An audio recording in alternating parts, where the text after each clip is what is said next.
Welcome to lecture of programming fundamental. इस lecture में हम इफ एल्स स्टेटमेंट की एक एग्जांपल देखेंगे, एक प्रॉब्लम को सॉल्व करेंगे यूजिंग इफ एल्स स्टेटमेंट। तो प्रॉब्लम क्या है, हमें कहा गया कि write a program in C++ using if else statement. अच्छा, ये जो मैंने ब्रैकेट में लिखा है ना, ये लाजमी नहीं है कि जो मैं आपको केस दे रहा हूं ये सिर्फ इफ और एल्स से ही आपने सॉल्व करना है। हम क्योंकि इफ एल्स की एग्जांपल दे रहे हैं इसलिए मैंने आगे ब्रैकेट में लिख दिया using if else statement that take integer value from user and display whether the number is even or odd।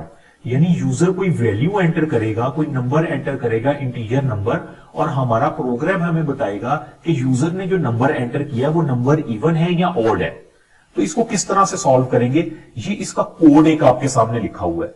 हम इस कोड को समझते हैं कि ये काम होगा किस तरह से। तो ये तो आपको पता है कि हर प्रोग्राम में हम लिखते हैं, इसका प्री प्रोसेसर डायरेक्टिव है, इंक्लूड वाली फाइल, नेम स्पेस आ गया, मेन और ब्रैकेट, यहां से शुरू हो रहा है हमारा प्रोग्राम। मैंने लिखा इंटीजर ए, यानी एक हमारे पास मेमोरी में एक लोकेशन बन गई, एक मेमोरी स्पेस रिजर्व हो गई ए नाम से, उसमें कौन सा डाटा आएगा, इंटीजर टाइप। और आउटपुट में क्या लिखा आ रहा है, सी आउट एंटर द नंबर, कि एक नंबर एंटर करें। यानी जैसे ही मेरा कंपाइल करने का प्रोग्राम एग्जीक्यूट होगा, सबसे ऊपर लिखा आ जाएगा एंटर द नंबर, और फिर वो नंबर सी इन ए, यानी मैं वो नंबर एंटर करूंगा 5, 10, 15 जो भी नंबर है। अब उस नंबर की कंडीशन क्या है, अगर तो वो number a is divisible by 2 और आगे लिखा है इक्वल टू और equal to, double equal to का साइन है 0। इसका मतलब क्या है, इसका मतलब यह कि देखिए जब हम किसी चीज को डिवाइड करते हैं ना, हमारे पास रिजल्ट दो चीजों में आता है। मसलन मैं कहता हूं मेरे पास है फॉर एग्जांपल 7 और 7 को मैं 2 से डिवाइड कर रहा हूं, तो मैं क्या कहूंगा 2 3 6, मेरे पास क्या रिमाइंडर आया 1। तो ये जो साइन है ना, परसेंटाइल का साइन, अगर हमने रिमाइंडर को लेना हो तो हम ये वाला परसेंटाइल साइन यूज करते हैं, और अगर मैं क्वोशिएंट को कंसीडर करना हो तो हम इस तरह से ये वाले स्लैश जो है हमारे पास उसको हम यूज करते हैं। तो यहां पे ये हमारे पास परसेंटाइल साइन यूज किया गया। इसका मतलब है जब हम a डिवाइडेड बाय 2, यानी यूजर ने जो भी नंबर एंटर किया होगा, अगर हम उसको 2 से डिवाइड करेंगे और रिमाइंडर हमारे पास 0 आ जाएगा, तो क्या होगा, you entered an even number. यानी अगर ये वाली स्टेटमेंट ट्रू हो जाएगी तो हमें क्या, हमारा जो है वो प्रोग्राम बताएगा कि you entered an even number, हमारे पास लिखी आ जाएगी स्टेटमेंट इवन नंबर। अगर ये वाली स्टेटमेंट फॉल्स हो जाएगी तो क्या होगा, ये एल्स वाला पार्ट जो है वो हमारा एग्जीक्यूट होगा और हमारे पास आ जाएगा you entered an odd number. तो ये डबल इक्वल का जो साइन है, इसका क्या मतलब है, इसका मतलब है कि ये इनको कैलकुलेशन करने के बाद अगर तो रिजल्ट 0 के इक्वल हुआ तो हमारे पास ये वाला पार्ट एग्जीक्यूट होगा, इफ वाला पार्ट।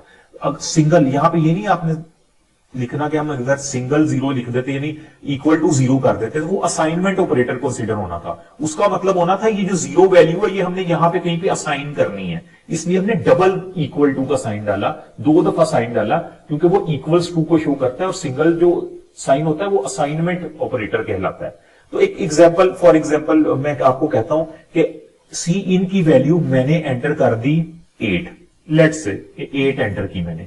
अब क्या होगा, ए जो भी हमारे पास ए की वैल्यू मैंने एंटर की थी ना 8 जो है वो इस तरह 2 से डिवाइड होगा, 2 4 हमें पता है 8 होता है, रिमाइंडर क्या आ गया 0। इसने रिमाइंडर ही देखना ना, परसेंटाइल का साइन का मतलब वो रिमाइंडर पे फोकस करेगा। रिमाइंडर अगर तो 0 आ जाए तो इसका मतलब है ये चीज एग्जीक्यूट हो जाए। जैसे ही मैं 8 एंटर करूंगा मेरे पास लिखा आ जाएगा you entered an even number.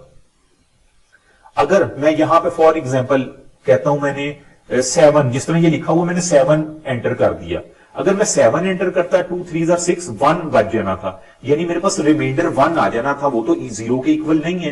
तो इसका मतलब था कि इफ वाला पार्ट ये वाला एग्जीक्यूट ही नहीं होना था और मेरे पास ये एल्स कंडीशन पूरी ना हो तो क्या हो, you entered an odd number. मेरे पास लिखा, अगर मैं 7 लिखता तो मेरे पास लिखा आ जाना था you entered an odd number.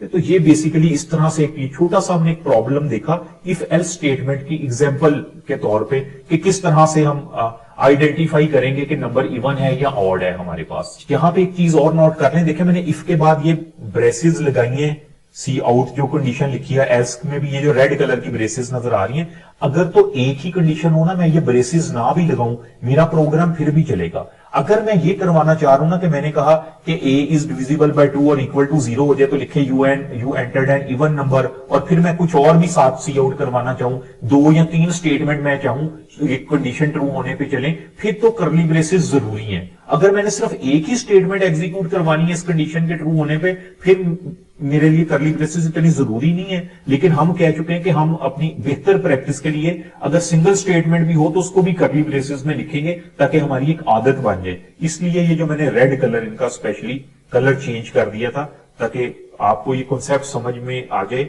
आपको पता हो कि हम इसको क्यों लिखते हैं अलग से। Thank you.